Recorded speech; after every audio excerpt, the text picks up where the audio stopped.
El Señor esté con ustedes. y con tu espíritu. Lectura del Santo Evangelio según San Mateo. Gloria a ti, Señor.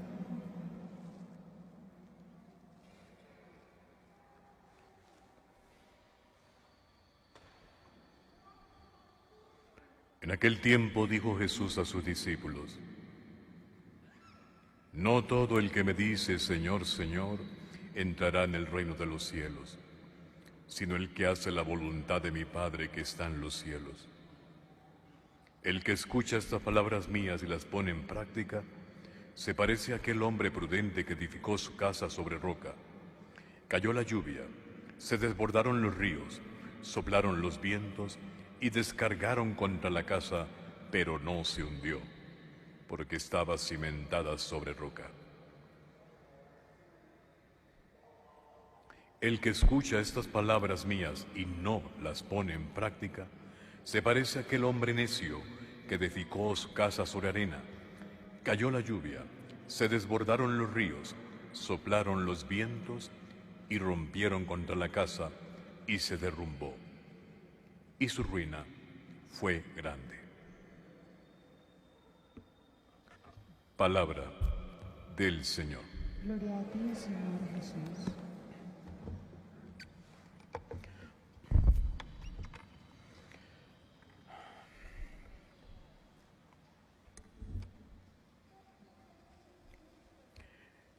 Yo quiero contarles que, a mi parecer,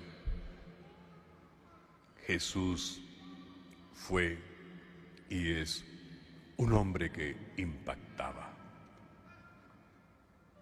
Quizás por su mirada. Y lo reafirman, creo yo, todos aquellos que en su momento compartieron con él. Impactaba a Jesús por las palabras que dirigía a las multitudes, quizás llenas de sabiduría y misericordia. Ya nos cuenta el Evangelio que cuando él hablaba con autoridad. Impactaba por sus obras, curaba cuerpos, sanaba almas, consolaba y abrazaba a pecadores. Y así, pues un largo etcétera y etcétera de acciones que nos hablan o nos hablaban del reino de Dios. Porque cada una de las acciones y sus palabras eran con la intención de sembrar entre nosotros la semilla de su Padre. Claro, con la esperanza de que luego germinara y a través de los siglos hasta hoy y siguiera hasta el fin de los tiempos creciendo esa pequeña semilla. Semilla del reino que se traduce en vivir aquí ya su ejemplo, la virtud de la caridad, vivir aquí su ejemplo del ejercicio de la compasión, la misericordia, la justicia. Todo ello con los demás, pero sobre todo con los más necesitados. Todo esto con el prójimo, pero sobre todo con los que sufrían cualquier tipo de dolor, pobreza y abandono. Era muchedumbre quienes le seguían. Algunos le seguían de manera interesada. Él llenaba sus estómagos, estaban hambrientos.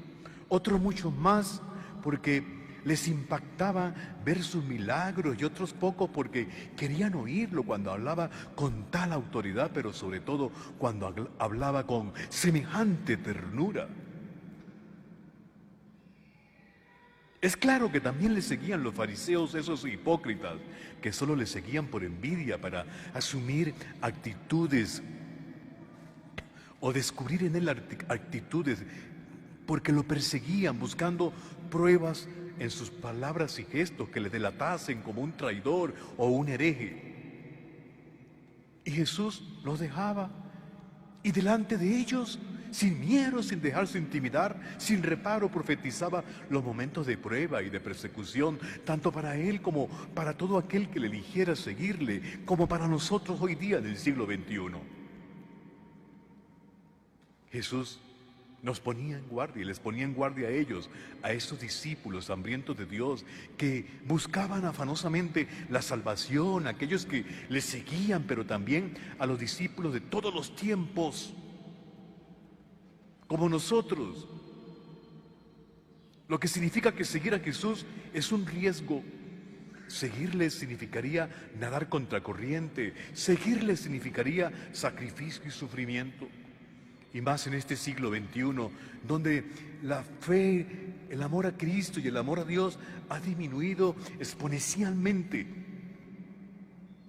Donde a nadie le importa, no hay temor de Dios, y a nosotros nos toca seguir ahí anunciando y testimoniando y diciendo que nosotros sí creemos en el Hijo de Dios, por lo tanto creemos en Dios y amamos a la Santísima Virgen María.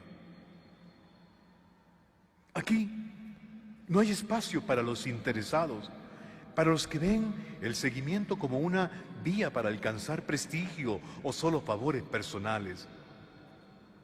Serán muchos los que se acerquen al Señor por interés, sin compromiso real con el prójimo, esos que dicen, casi que blanqueando los ojos al cielo, Señor, Señor. Estos la tienen muy difícil.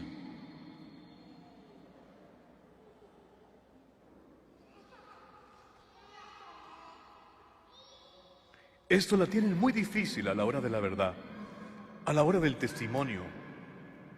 Porque la sociedad, sí, presiona. Y seguro que muchos de nosotros no podremos mantenernos en pie en los momentos de la prueba.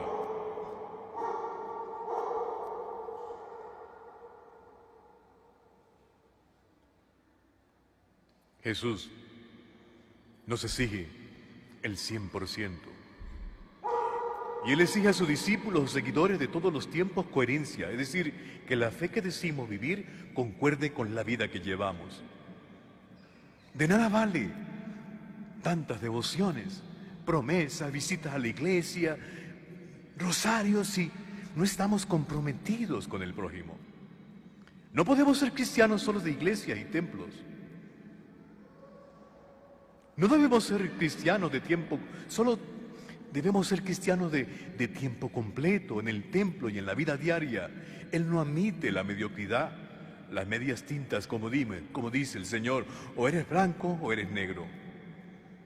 Y cuando oramos en nuestra oración, así como lo haremos hoy en esta Eucaristía, solemos recitar el Padre Nuestro y en él gritamos al cielo. Algunos quizás, repito, con la mirada perdida hacia el cielo, diciendo, Señor, que se haga tu voluntad en la tierra como en el cielo. Pero quizás no hemos entendido lo que recitamos, porque el Padre Nuestro se ha convertido en una oración que ha perdido su esencia. No la recitamos con convicción, lo hacemos por costumbre, porque solemos hacerla de una manera rutinaria, es decir, algo extraordinario como es el Padre Nuestro que viene del cielo, porque nos lo enseñó Cristo, lo hemos convertido en algo simple, vulgar, en algo ordinario. Y en esa bella, perfecta oración estamos manifestando voluntariamente que se haga su voluntad y no la nuestra. Y eso es como el plus, lo bello, lo extraordinario, lo que marca la diferencia entre un auténtico discípulo de Cristo y del que no lo es. Y estar conscientes de esa voluntad es lo que hace que nuestra vida de fe y nuestra vida insertada en lo terrenal o en el mundo se edifique sobre un sólido cimiento. Porque nuestro futuro, el futuro de cada uno, no tiene sentido si optamos soberbiamente, si nos limitamos a solo seguir nuestra voluntad y nunca la de Dios.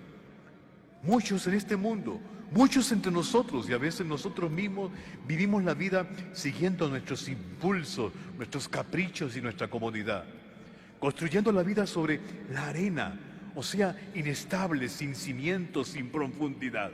Y cuando se vive una vida de esa manera, siempre, siempre habrá vacíos y desilusión.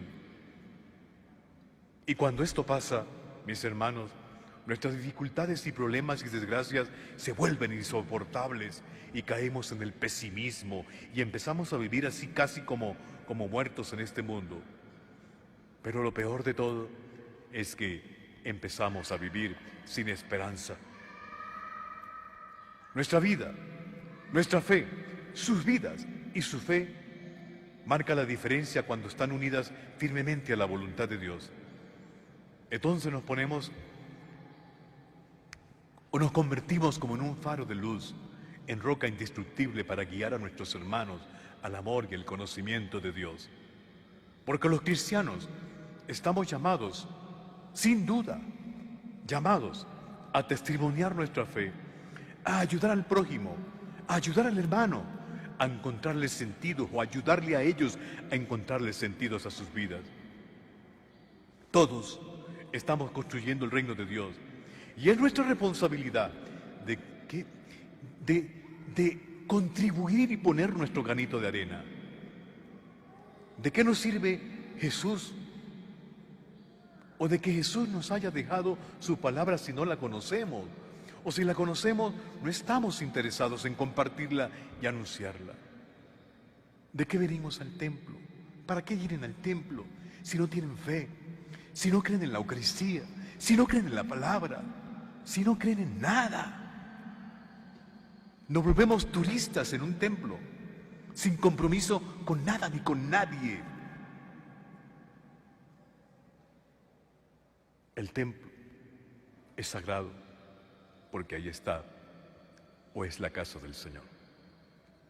Estamos en un tiempo, el tiempo de Adviento, pues este tiempo nos invita no solo a profundizar en la palabra, sino en buscar la forma de que esta palabra se haga una realidad en nuestra vida y en la que nos rodean, en tu familia, en tus amigos y entre quien sea.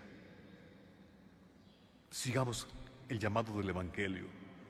No construyamos sobre arena. Y cuando construimos la vida sin Dios, estamos construyendo nuestra vida sobre arena y en cualquier momento se derrumbará. Así que los invito a poner en práctica algo de lo que hoy hemos compartido con la palabra de Dios. Así sea.